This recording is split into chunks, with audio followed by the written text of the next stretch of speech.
We then ran up 3 flights of stairs about 10 times because people were not moving fast enough for the drill instructor, and then were staged with about 150 guys in a large, empty squad bay.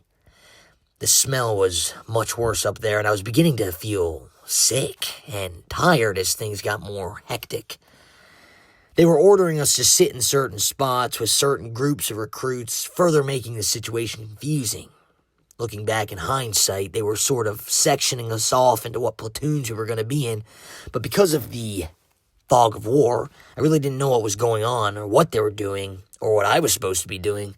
Honestly, it was just a bunch of chaos. Now, I do distinctly remember wanting to force myself to shit.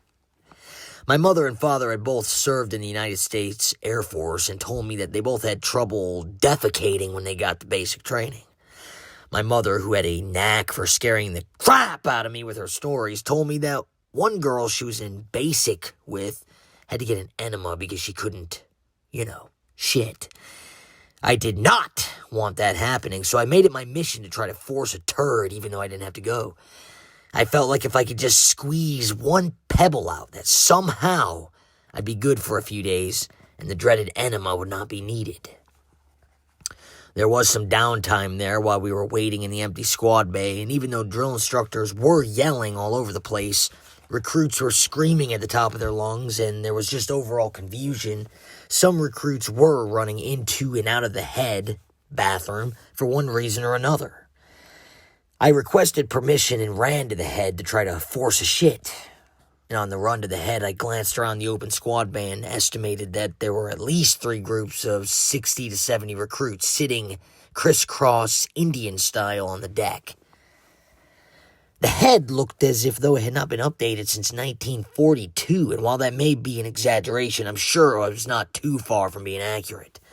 It was drab, cold, and surrounded by a cinder block wall with only 2 doorless stalls. I sat on that cold porcelain throne and prayed to God and let me drop a turd, but I was unfortunately unable to. The screams from all the drill instructors and the recruits echoed through that squad bay and into that weird bathroom like something out of a horror story. And as a result, my asshole was wired tight. I really cannot put it into words what it was like sitting there fighting for a turd to come out while listening to those deafening screaming echoes. I mean, it was just creepy.